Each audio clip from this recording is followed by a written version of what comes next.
শেখ হাসিনার মৃত্যুদণ্ডের রায়ের কপি সংশ্লিষ্ট দপ্তরে না যাওয়ার কারণ কি, কিছু কি জানতে পেরেছেন?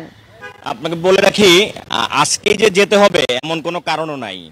মৃত্যুদণ্ডের কপি, রায়ের কপিটা যখন ট্রাইব্যুনাল অফিসে আসবে, সংশ্লিষ্ট দপ্তর থেকে দুইটা জায়গায় ট্রাইব্যুনাল পাঠাবে। তো এটা কখন আসবে বা আজকে আসবে কিনা বা কালকে আসবে কিনা এটা কোনো নির্দিষ্ট নাই। বিচারকরা যখন লিখে পাঠাবেন ট্রাইব্যুনাল রেজিস্ট্রার অফিসে, তখনই এই রায়ের কপিটা সংশ্লিষ্ট দপ্তরে যাবে।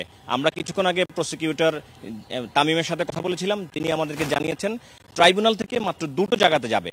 একটি হচ্ছে আসামি আব্দুল্লাহ মামুনের কাছে যাবে, আরেকটা হচ্ছে ঢাকা জেলা ম্যাজিস্ট্রেট অফিসে যাবে। আর গতকাল রায়ের মধ্যেই বলা আছে এই রায়ের সার্টিফাইড কপি পাবে প্রসিকিউশন। যেহেতু আসামি পক্ষ এখানে শেখ হাসিনা এবং আসাদুজ্জামান খান কামাল পলাতক আছেন, সেহেতু তাদের আইনজীবীরা এই কপি পাবে না। কপি পাবে শুধু যেহেতু যে কারাগারে থাকা আব্দুল্লাহ মামুন, তিনি যদি আপিল করতে চান বা যেহেতু তিনি আসামি এবং গ্রেপ্তার আছেন, তিনি এই কপিটা পাবেন। আর এই রায়ের কপিটা যাবে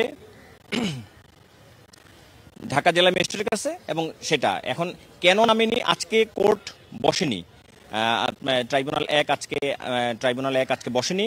তবে কেন বসেননি সেটাও আমরা আসলে বলতেও পারবো না, যদিও বিভিন্নভাবে বিভিন্ন কথা বলে, কিন্তু অফিসিয়ালি কোনো বক্তব্য নেই যে ট্রাইব্যুনাল কেন বসেনি। এটা ট্রাইব্যুনাল এখতিয়ার, বসতেও পারেন নাও বসতে পারেন। এবং ট্রাইব্যুনাল থেকে আমাদেরকে প্রসিকিউটর যেটা তার ব্রিফে বলেছেন যে এখন পর্যন্ত রায় নামেনি, যখন রায় নামবে তখনই রায় পাঠানো হবে। আর প্রসিকিউটর আমি আমাদেরকে একটা কথা জানিয়েছেন, শেখ হাসিনাকে করার জন্য সে যেহেতু ইন্টারপোলের রেড নোটিশ আছে তার ব্যাপারে, এই ব্যাপারে তার যেই গ্রেপ্তারি পরোয়ানাটা, যেটা হাজতে গ্রেপ্তারি পরোয়ানা যেটা আছে, সেটা প্রসিকিউশন টিম ইন্টারপোলে পাঠাবে। এটা তাদের জন্য যেন শেখ হাসিনাকে গ্রেপ্তার করে দেশে আনা যায়, এই কাজটা করবে প্রসিকিউশন। এই হচ্ছে সর্বশেষ অবস্থা।